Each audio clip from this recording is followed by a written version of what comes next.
Hey y'all, I'm Wilson. Welcome to my little shop here. I'll tell you what, I clean up one mess and I make one twice as big. I got my tools, everything strode out here. I usually keep all that stuff on my install truck. I got a little 16-foot box truck I use for installs. But sometimes I'll do deliveries for a buddy of mine's shop. So I've got all my tools strode out here so I could fit as much as I could on the truck. Now I got to put them back on there. I'm trying to clear everything else out. I had a rack up there with a bunch of scrap lumber on it. Had a rack over here with a bunch of scrap lumber on it, and pulled those out of here, got everything out. I'm getting it to where I can start working on the shop. Now that I'm not doing as many cabinets, I'm doing more drawings than anything right now. So I'm trying to pull everything I got in here that I can out to the shed and just leave the bare minimum to work with. And I've already started. I got a couple of braces up there. I'm fixing to brace everything else up, and I got to put this sumbitch back together and still be able to work in it at the same time. And it's a mess. There's my water buckets. I got a big old leak right there. Skylight leaks, but I had a damn limb. You can see the limb starting to poke through it right there. Little limb come down, just poke through it a little bit, which it leaked already anyway. But it's just more water in the floor, rotting more wood out. I got to get that took care of as soon as possible. But right now I got my little project cabinets we've been doing. I got to get them sanded. I'm going to try to go ahead and sand them and get them primed today. But I was going to go ahead and drill for shelves, and I thought that might be something y'all like to see. I'm going to show you how I do it here. My ends were a little thick, so I couldn't put them on my line bore. So I've got a jig made up. That's the old school way we used to do it. Now I'll show you what I got over here. This is my line bore machine here. This is an old Ritter. It's got it on the side of it, I think, somewhere. Yeah, there's the name. It's old Ritter. I don't know how old this thing is. It's damn good though. It's a manual. You got a little stick right here. You pull down on that, and that brings everything down so it'll drill. Got stops set up on it. I'm not going to run it right now because I don't have an outlet right here. I've ran it on an extension cord before, but you can tell that it don't do it right. So until I can move it over to where I got a plug and I can actually plug it in the wall, I'm not going to run it right now. But anyway, what I'm doing, I'm going to set y'all up on my little custom camera stand here. And I'm going to sit here and bumble my way through the rest of this video. We're going to turn it off and have a little cold snap here. The way it is down here, we'll have 70 degrees one week, 30 degrees the next. You never know what you're going to get. That's the fun of being down here. But anyway, I was fixing to drill these shelves, and I'm going to show you how I do it. Now, this right here, I'm making me a jig up, and I made this on that line boring machine. But you can take and you can measure it out and then just drill it by hand. And it don't matter if your holes are not perfectly lined up exactly where they need to be, because when you put this jig and transfer it from here to here to here, it don't matter if the holes are a little off on your measurements. They're going to be the same when you drill it. So what I'm going to do, I've got one shelf going in here. I might change my mind and put two in here, so I'm going to drill a few extra holes just to make sure. I'm going to come up at least to right here.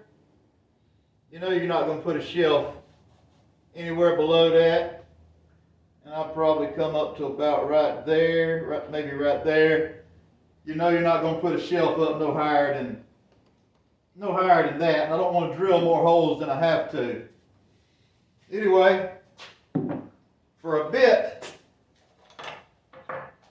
I've had this old bit right here. Let me get it where you can see it. I've had this bit for years. This is one I've always kept to go on a job site with. This comes out of one of those little line boring machines. That's what this bit's made for. You've got two types of bits in those machines. You've got one, you'll have a color code on them. One bit will be orange, one bit will be black.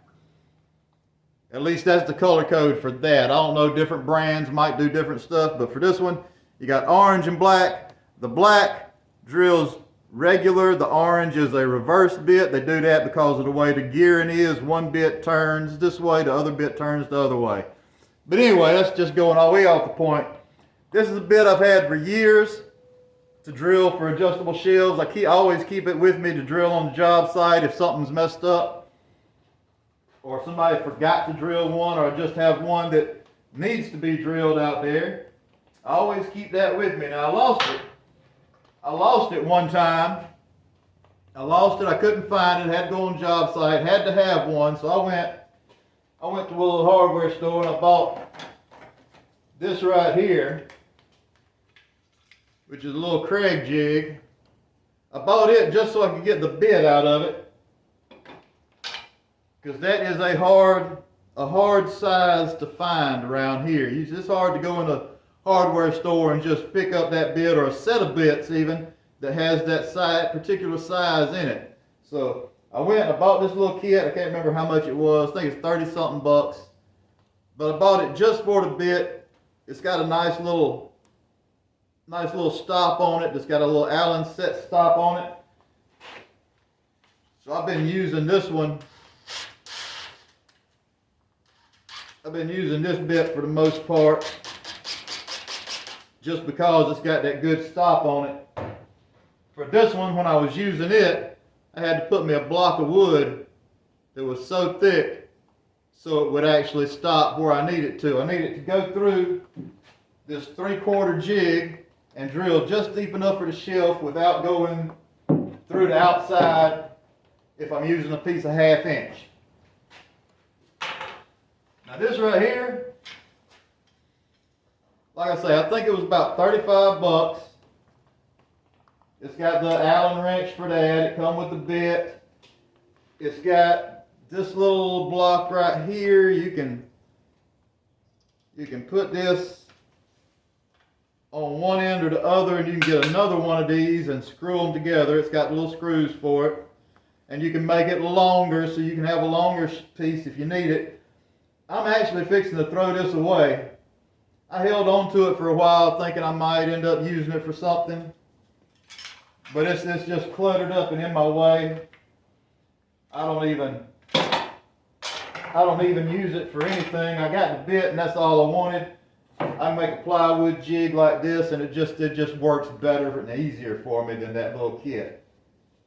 Some of y'all might have a different opinion. That's totally up to y'all. I mean, this thing works. It's got little bushings in it so you don't waller it out. It's awkward to me. It's more awkward than doing a plywood jig. So what I'm going to do on this is I'm going to find my center, because right now I got one shelf. Like I said, I might change my mind and put two, but right now I got one shelf. I want to get it to where I've got one hole where that shelf will line up dead in the center. I'll have to lay it out on the shelf because I got an edge band. I want that edge band to be actually centered up. So I'll lay that out, measure it out, and I'll end up trimming the bottom of this so it fits. I'll mark it wherever I'm going to stop my holes at, and I will, just like that, just drill straight into it. I think y'all can figure out how it works from there. I don't think I have to do a little demonstration of putting a drill bit through a hole, because I'm going to cut that and I'm going to measure it and cut it first. I just wanted to get out here and get this little video out so I can get that taken care of and get these things sanded and primed. And I got to get the top I got to get the top for them. What I got for the tops, I'm going to take y'all over here and show you because I'm about done with the video. I'm going to take y'all over here. I got the tops over here. I've got two pieces of plywood. Got a top for each cabinet. Got two cabinets there. That one and that one. Got those two pieces of plywood, and then I got this right here, which was some old interior paneling. It's ponderosa pine. Came out of a house my buddy's got. He did some remodeling, tore it out, and gave it to me. He knows I deal with a lot of used salvage lumber. So it's nothing really special. Like I say, it's just old knotty pines, what we always used to call it. It's ponderosa pine. Back in the 70s, I guess, it was real popular for interior paneling. I think people kind of figured out how flammable it was, and they decided they didn't like it in there too much. You know how that goes. Trends come and go. Used to it was wood paneling in the house. Now it's all sheetrock and painted walls. For a while it was wallpaper. Like I say, trends come and go.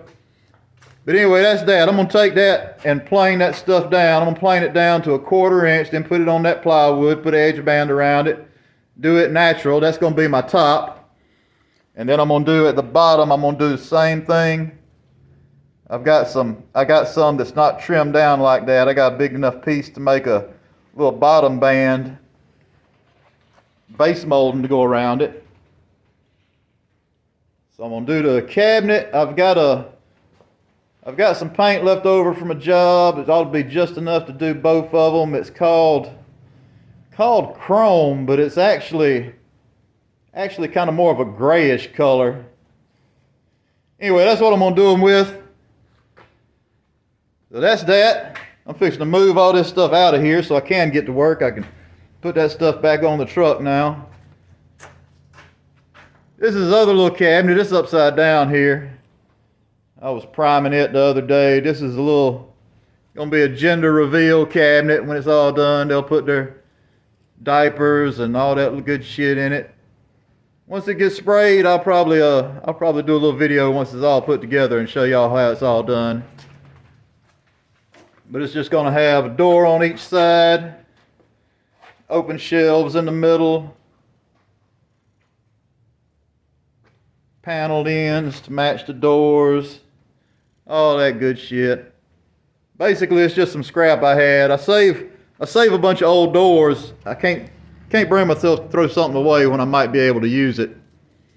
So I had 4 doors that were the same size. So I based this off of those. I got 2 doors for there, and I took the other 2 doors and modified them a little bit and did my panel ends out of those.